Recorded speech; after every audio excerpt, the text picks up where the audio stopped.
नमस्ते बच्चों। आज की क्लास में हम कक्षा 6 की गणित की प्रश्नावली 7.5 के संपूर्ण पांचों सवालों को हल करेंगे। तो आप वीडियो में लास्ट तक बने रहकर सवालों को अच्छे से समझें। और ये वीडियो यदि आपको पसंद आए तो इसको लाइक करें और अपने अन्य जो सहपाठी हैं उनको भी इसे शेयर करें। और अगले वीडियो की सूचना प्राप्त करने के लिए चैनल को सब्सक्राइब कर बेल आइकन के ऑल बटन को अवश्य प्रेस कर लें ताकि चैनल पर अपलोड होने वाले प्रत्येक वीडियो की सूचना आपको सबसे पहले मिल जाए।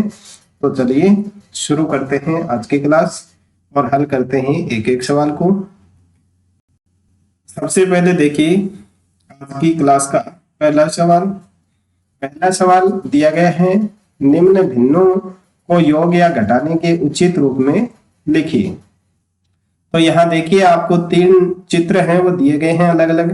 इनमें आपको देखना है और इनकी भिन्न बनानी है और फिर आपको बताना है कि वो जोड़ने से आ रहा है या घटाने से। तो देखिए सबसे पहले ए पार्ट है उसको देख लीजिए। सबसे पहले देखिए पहला चित्र, इसमें देखिए कितने भाग किए हुए हैं, 5 भाग हैं, उसमें से एक भाग रंगा हुआ है।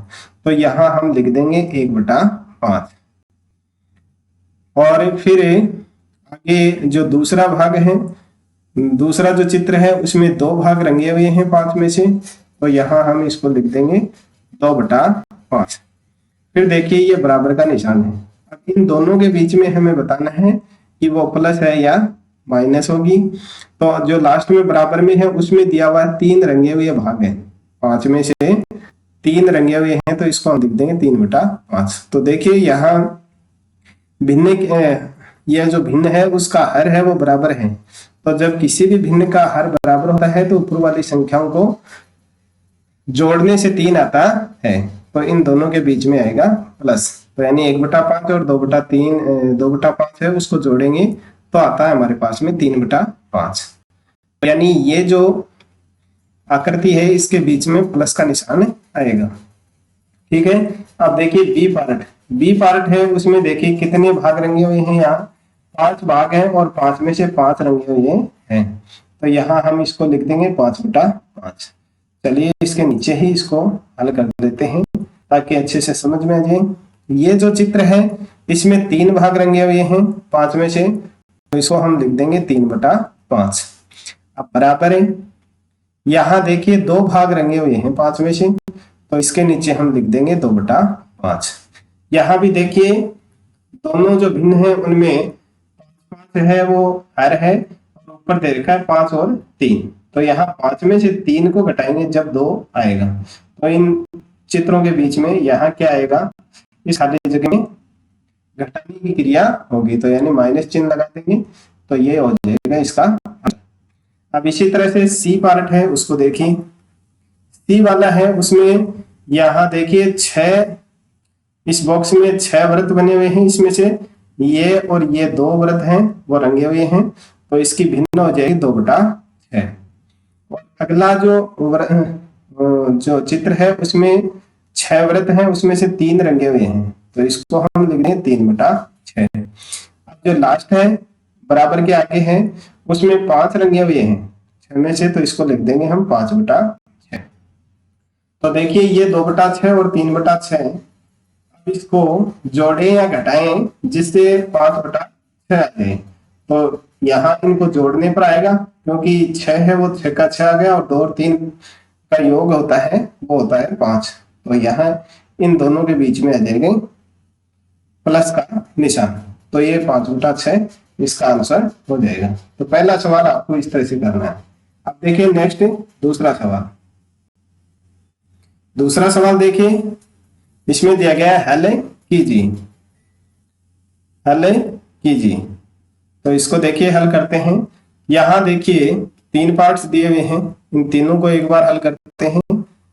तो इनमें देखिए यहाँ जो ए पार्ट है उसमें हर दोनों का समान है, तो ऐसी जो भिन्न संख्याएं होती हैं जिनका हर समान होता है उसमें हर को एक बार लिख देते हैं और जो बटा के ऊपर यानी अंश वाली संख्या है उनको आपस में जोड़ देते हैं, तो 1 + 1। तो अब यहाँ देखिए 1 और 1 को जोड़ेंगे तो आएगा 2 और ये बटा में 18। अब ये भी इसका आंसर हो जाएगा और आप सरल करना चाहें तो ये हो जाएगा 2 एकम 2 और 9 दूनी 18, 1/9 आंसर। ये भी इन दोनों में से कोई भी आंसर है वो आप लिख सकते हैं। अब देखिए बी पार्ट, इसी तरह से यहाँ भी इसका क्या है, हर है वो समान है तो हर को एक बार लिखेंगे और अंश को ऊपर लिख के जोड़ देंगे। जोड़ की क्रिया हो रही है यहाँ, तो 8 और 3 है, उसको जब हम जोड़ते हैं तो आता है 11, तो 11/15 ये इसका आंसर हो जाएगा। अब इसी तरह से देखिए सी पार्ट, इसमें भी क्या है, हर है वो समान है तो हर को एक बार लिखेंगे और यहाँ घटाव की क्रिया हो रही है, बाकी क्रिया हो रही है, तो 7 में से 5 को घटा के लिख देंगे। तो जब 7 में से 5 को घटाएंगे तो बचेंगे 2, तो 2/7 इसका आंसर हो जाएगा। अब देखिए नेक्स्ट इसी में देखिए डी और ई का, तो यहां देखिए ये जो डी वाला है इसमें भी हर है वो समान है तो हर को एक बार लिखेंगे, ऊपर यानी जो अंश वाली संख्या है उनको हम जोड़ के लिख देंगे, तो 1 + 21। अब 1 और 21 को जब हम जोड़ते हैं तो होता है 22, तो 22/22, इसका मतलब 22 में 22 का भाग देंगे तो आएगा 1, तो ये हो गया इसका आंसर। अब ई वाला देखिए इसी तरह से, यहाँ भी हर क्या है, समान है तो हर को एक बार लिखो और अंश वाली संख्याओं को घटा दीजिए। 12 में से 7 को घटाकर लिख दीजिए। 12 में से 7 को घटाएंगे तो आएगा 5, तो ये होगा 5/15। अब इसको सरल कर दीजिए, दोनों संख्याओं में 5 का भाग जा रहा है, तो ऊपर आ जाएगा 5 एकम 5 और नीचे 5 दिए 15, 1/3 आंसर। तो अब देखिए नेक्स्ट, इसी में एफ और जी का देखिए कई पार्ट्स दिए हुए हैं, इसमें सभी को एक एक करके हल कर लेते हैं। एफ पार्ट है उसको देखिए, यहाँ भी क्या है वो दोनों का समान है तो हर को एक बार लिखिए और ऊपर 5 और 3 दे रखा है, इसको जोड़ दीजिए। 5 और 3 जोड़ेंगे तो आएगा 8, 8 में 8 का भाग देंगे तो आएगा 1, ये इसे एफ पार्ट का हल हो जाएगा। अब देखिए जी वाला, जी में यहाँ दिया गया 1 - 2/3, तो यहाँ हिंट दे रखा है 1 की जगह हम 3/3 लिख देंगे, तो इसको इस तरह से लिख दीजिए 3/3 - 2/3। अब देखिए दोनों में हर समान है तो हर को लिखिए एक बार और अब 3 में से 2 को घटा करके लिख दीजिए। जब 3 में से 2 को घटाएंगे तो बचेगा 1 और ये होगा 1/3 आंसर। ठीक है। अब देखिए नेक्स्ट देखिए एच का, इसी में धोखे में एच वाला है उसमें दिया हुआ है 1/4 + 0/4, तो हर समान है, हर को एक बार लिखिए और अंश वाली संख्याओं को जोड़ दीजिए। जब 1 में 0 जोड़ते हैं तो कोई फर्क नहीं पड़ता है, नहीं 1 का 1 आएगा और ये 1/4 इसका आंसर हो जाएगा।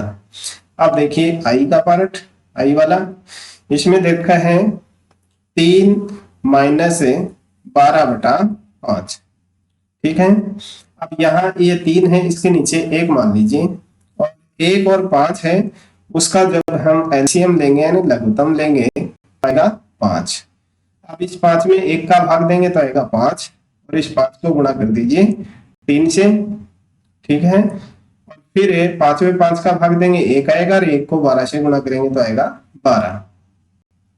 अब इनको जब 5 से गुणा करते हैं तो आता है 15 और -12 और बटा में जो 5 है वो जो का त्यों लिख देंगे। अब देखिए 15 है, उसमें से 12 को घटाएंगे तो कितना बचेगा, 3 बचेगा और ये बटा का 5 जो का त्यों आ जाएगा 3/5, इसका आंसर हो जाएगा।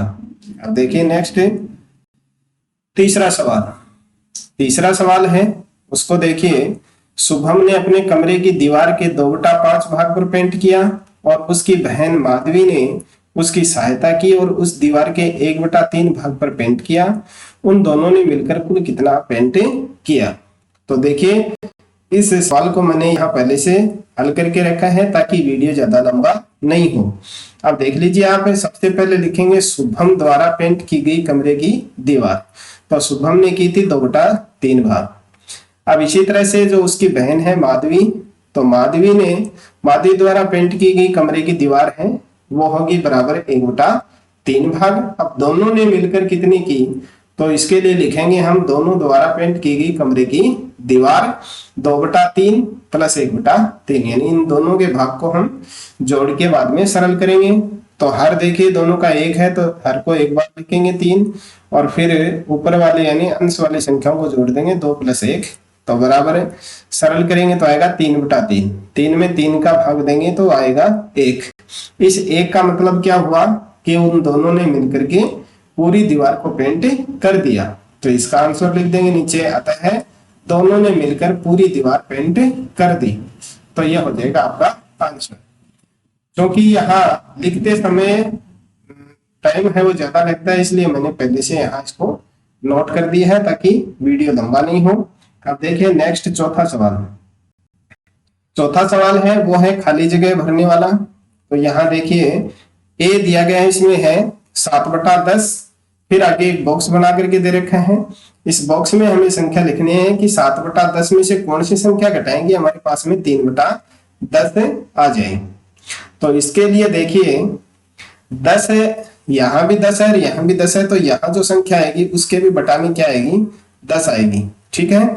अब 7 में से कितने घटाएं कि 3 आ जाए, तो 7 में से 4 घटाने पर आएगा। तो जो ए वाला है उसके जो बॉक्स है उसमें आंसर आएगा 4/10। अब देखिए बी वाला, बी में दिया गया है यहाँ कौन सी संख्या में से 3/21 को घटाएंगे हमारे पास में 5/21 आ जाए। तो यहाँ दोनों के 21 है बट्टा में, तो यहाँ भी 21 आ जाएगा। अब यहाँ शेषफल बचना चाहिए 3, तो यहाँ हम 3 और 5 को जोड़ के यहाँ लिख देंगे, यानी 8 में से जब 3 को घटाएंगे तो हमारे पास में बचेगा 5। तो ये जो बी वाला बॉक्स है उसकी खाली जगह में आएगा 8/21। ठीक है। अब देखिए सी वाला, सी में दे रखा है यहाँ 3/6 और 3/6, तो बटा में तो निश्चित रूप से 6 आएगा। अब कितने में से 3 घटाएं कि हमारे पास में 3 बचे, तो 3 और 3 को जोड़ दीजिए, यानी 6 में से 3 को घटाएंगे तब हमारे पास में 3/6 बचेगा। तो इसमें आ जाएगा 6/6। अब देखिए डी वाला, यहाँ कौन सी संख्या जोड़े 5/27 में कि 12/27 हो जाए, तो बट्टा में तो निश्चित रूप से 27 आएगा। अब इन दोनों को जोड़ दीजिए, 5 और 12 है उसको जोड़ के यहाँ लिख दीजिए, तो कितना होगा 17। 17/27 में से जब 5/27 को घटाएंगे तो 12/27 बचेगा। तो डी वाला जो खाली जगह है उसमें आएगा 17/27। ठीक है। तो ये हो गया अब चौथा सवाल। देखिए नेक्स्ट 5 का सवाल। 5 का सवाल है वो भी लिख करके सरल करने वाला था, इसलिए मैंने यहाँ पहले से इसको हल करके रखा है ताकि वीडियो लंबा नहीं हो। जावेद को संतरों की एक टोकरी का 5/7 भाग मिला, टोकरी में संतरों का कितना भाग शेष रहा। तो देखिए टोकरी में जो संतरों का भाग है वो कुल भाग है वो 1 है, इसलिए टोकरी में शेष रहा भाग, तो 1 में से हम 5/7 को घटा देंगे, तो 1 - 5/7 यहाँ लिखा है। अब ये जो 1 है, 1 का मतलब 7/7 है, इसे 1 की जगह हम लिख देंगे 7/7, यानी 7 में 7 का भाग देंगे तो 1 आएगा, क्योंकि यहाँ इसके हर में क्या है 7 है, इसलिए इसको 7/7 हम मान लेते हैं। अब 7/7 में से 5/7 को घटा देंगे, तो हर है वो समान है, इसलिए हर को एक बार लिख देंगे 7, फिर 7 में से 5 को घटा देंगे, तो बचेगा हमारे पास में 2/7। तो आता है टोकरी में संतरों का 2/7 भाग शेष रहा। ये हो जाएगा आपके 5 के सवाल का। तो बच्चों आज की वीडियो में हमने एक प्रश्नावली 7.5 के 5 सवालों को हल किया है। आशा है आपको सभी सवाल है वो अच्छे से समझ में आ गए होंगे। वीडियो आपको पसंद आया है तो इसको लाइक कर दीजिए, अपने अन्य साथियों को शेयर कीजिए और चैनल को सब्सक्राइब करना ना भूलें। मिलते हैं नेक्स्ट वीडियो में अगली प्रश्नावली के सवालों को हल करने के लिए। तब तक के लिए नमस्ते, थैंक यू।